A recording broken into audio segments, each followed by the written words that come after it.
Bismillahirrahmanirrahim. Kembali lagi di Lestari Channel. Pada kesempatan kali ini kita akan mempelajari materi biologi tentang protista.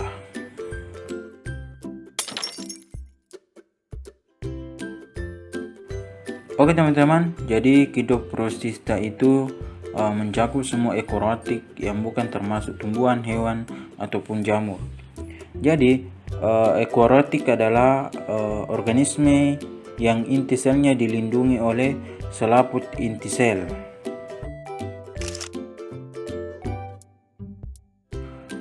Dalam kelompok protista ada yang kenal dengan protista mirip hewan, ada yang dikenal dengan protista milik tumbuhan, dan ada yang dikenal dengan protista milik jamur.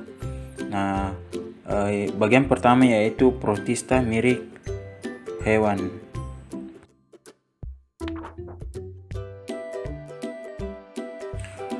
Protista mirip hewan disebut juga dengan protozoa. Teman-teman bisa lihat ciri-cirinya. Yang pertama itu adalah berukuran 3 sampai 1000 mikron. Sel terdiri dari membran sel, sitoplasma, vakuola makanan, vakuola kontraktil, dan inti sel.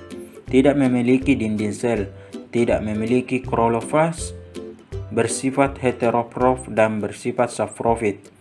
Alat gerak seperti kaki semu, bulu cambuk, dan bulu getar. Reproduksi seksual atau konjugasi, dan aseksual, pembelahan binar, serta hidup di laut dan air tawar.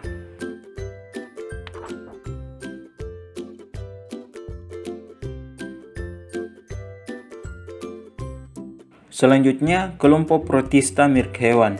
Jadi teman-teman bisa lihat kelompok protista mirip hewan terbagi jadi 4. Yang pertama itu Rhizopoda. Jadi Rhizopoda merupakan protozoa yang memiliki alat gerak berupa kaki akar atau kaki semu. Bentuk sel Rhizopoda berubah-ubah saat diam dan bergerak. Rhizopoda melakukan reproduksi asexual dengan cara pemberahan binar. Apalagi kondisi tidak menguntungkan, maka Rhizopoda akan membentuk kista.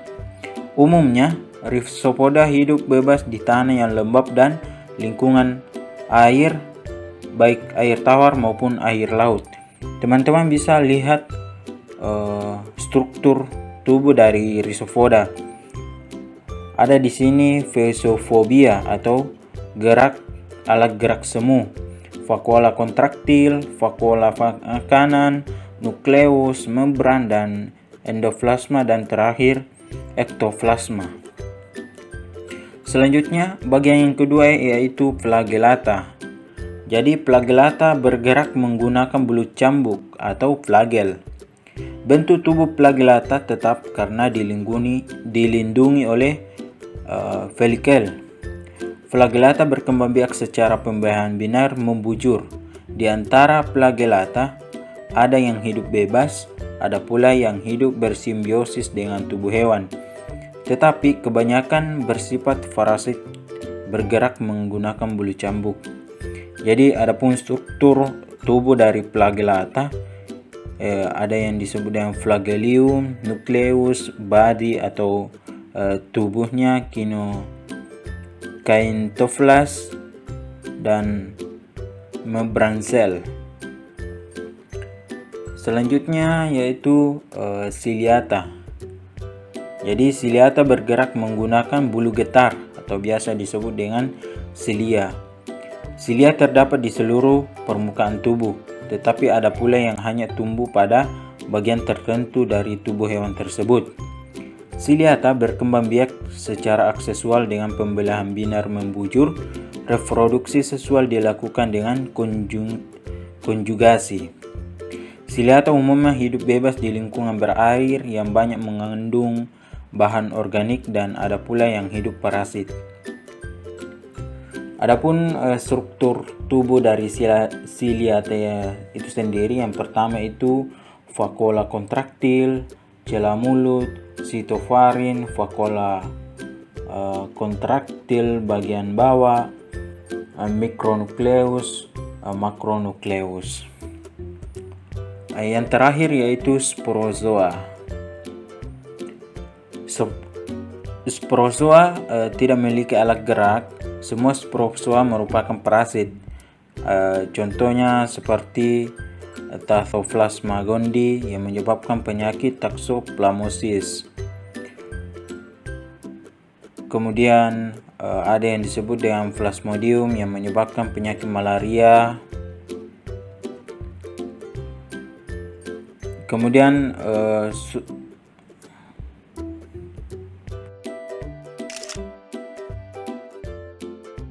selanjutnya kita masuk ke protista mirip tumbuhan. Jadi, protista mirip tumbuhan disebut juga dengan alga. Nah, teman-teman bisa melihat ciri-cirinya. Yang pertama itu bersel satu atau uniseluler atau mempunyai banyak sel atau biasa disebut dengan multiseluler. Tubuh bentuk talus, tidak memiliki akar, batang, daun yang sejati. Kemudian memiliki plastida, bersifat autotrof. Kemudian hidup sendiri atau berkelompok atau biasa kita sebut dengan berkoloni. Reproduksi seksual dengan cara penyatuan dua gamet yang berbeda atau aseksual secara pembelahan binar, fragmentasi dan pembentukan spora. Adapun habitatnya ya pertama itu hidup di air tawar, air laut atau menempel di tempat yang basah atau yang lembab.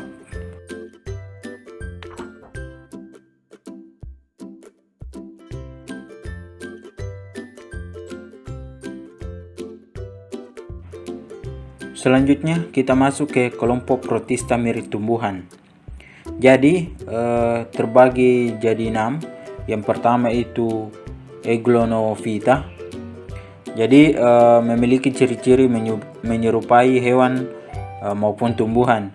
Dianggap mirip hewan karena memiliki satu bulu cambuk yang keluar dari mulutnya. Dianggap mirip tumbuhan karena memiliki klorofil dan mampu berfotosintesis. Eglonophyta memiliki bintik mata berbentuk piringan yang dilapisi pigmen merah atau biasa kita sebut dengan phycobilin yang berfungsi sebagai fotoreseptor. Teman-teman bisa lihat struktur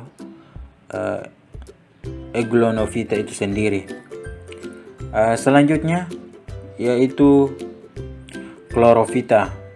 Chlorophyta atau ganggang hijau merupakan ganggang uniseluler maupun multiseluler yang memiliki klorofil yang dominan sehingga berwarna hijau. Selain klorofil A dan klorofil B, terdapat pula pigmen karotin dan xanthofil. Jenis ganggang ini hampir 90% hidup di air tawar atau 10% hidup di laut sebagai plankton menempel pada batuan atau tumbuhan lainnya. Adapun jenis-jenis ganggang hijau dikelompokkan menjadi beberapa bagian. Yang pertama, ganggang bersel satu tidak bergerak, bersel satu bergerak, berbentuk koloni yang bergerak, berbentuk koloni yang tidak bergerak, berbentuk benang, dan berbentuk lembaran. Selanjutnya kelompok yang ketiga yaitu Rhodophyta.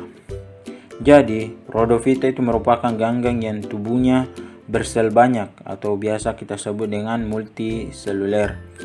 Memiliki klorofil A dan B dengan pigmen dominan merah atau biasa kita sebut dengan phycoerythrin dan karotin. Bentuk tubuh yang menyerupai tumbuhan tinggi dan hidup di laut banyak dimanfaatkan manusia untuk bahan makanan agar-agar.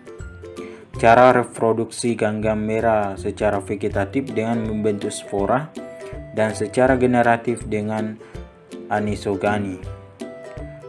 Jenis-jenis Rhodophyta atau alga merah yang terkenal yaitu yang pertama Eusema finosum. Ini biasa kita gunakan sebagai pembuat agar-agar. Kemudian yang kedua Galidion sp dan Gracilaria sp, atau biasa kita gunakan juga sebagai pembuatan agar-agar banyak terdapat di perairan negara yang agak dingin. Selanjutnya bagian yang keempat yaitu Phaeophyta. Umumnya ganggang coklat bersel banyak dengan pigmen coklat atau biasa kita sebut fukosantin yang dominan di samping memiliki klorofil A dan B. Bentuk tubuhnya yang menyerupai tumbuhan tingkat tinggi karena memiliki bagian menyerupai akar, batang, dan daun, membuat ganggang ini mudah dikenali. Ganggang ini banyak ditemukan di pantai atau perairan laut dangkal. Adapun cara reproduksi ganggang coklat ini itu secara vegetatif dengan fragmentasi dan generatif melalui isogani atau oogani. Bagian yang kelima yaitu Chlyrosophyta. Chlyrosophyta atau ganggang keemasan memiliki struktur bersel satu dan ada juga yang bersel banyak, yang memiliki klorofil A dan B serta pigmen dominan keemasan atau biasa kita sebut dengan karotin. Kemudian yang terakhir yaitu Virophyta. Virophyta merupakan kelompok alga api yang umumnya dikenal dengan sebutan Dinoflagellata. Alga api memiliki ciri-ciri uniseluler, dapat bergerak aktif dan memiliki dinding sel berbentuk poligonal.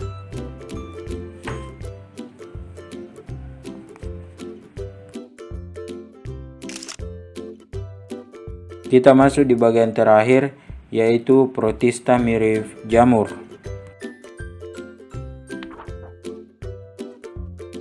Jadi Protista mirip jamur dibagi menjadi dua filum yaitu Mythomycota atau jamur lendir dan Oomycota atau jamur air. Keduanya tidak dimasukkan ke dalam kingdom fungi karena struktur tubuh dan cara reproduksinya berbeda dengan fungi. Protista mirip jamur itu memiliki ciri-ciri yang aktif seperti amoeba yang dapat berkembang menjadi fase multiseluler dan akan menghasilkan spora.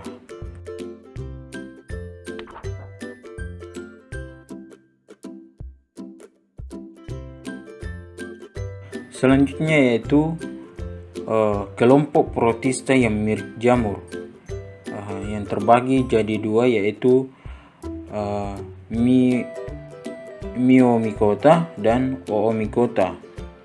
Jadi Myomycota itu atau biasa kita sebut dengan jamur lendir memiliki struktur tubuh yang bersifat seperti lendir karena memiliki sel-sel yang bebas yang berbentuk seperti amoeba. Fase vegetatifnya yang dapat bergerak seperti amoeba disebut plasmodium. Adapun siklus hidup jamur lendir yang terdiri dari 3 tahapan. Yang pertama itu fase lendir, di mana pada bagian ini jamur mampu bergerak mengalir seperti amoeba. Kemudian fase yang kedua yaitu pembentukan sporangium. Masa lendir berhenti bergerak dan berhenti tumbuh, kemudian terbentuk sporangium yang menyimpan banyak spora. Pada tahap ini, jamur lendir sudah benar-benar mirip seperti jamur. Kemudian tahap yang ketiga itu tahap pertumbuhan spora. Pada bagian ini, spora berkembang di dalam air atau pada lingkungan yang basah menjadi beberapa sel kembar yang berbulu cambuk atau tambah bulu cambuk.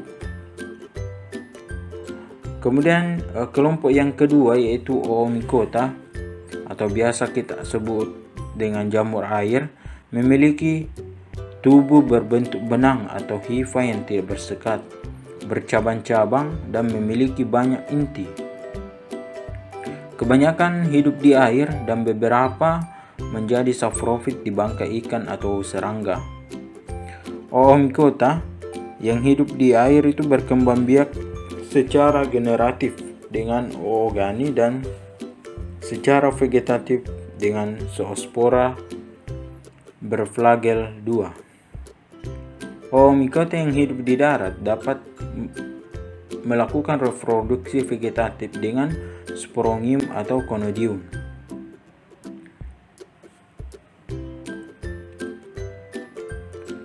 Jadi itulah tadi ringkasan materi tentang protista. Semoga bermanfaat. Wassalamualaikum warahmatullahi wabarakatuh.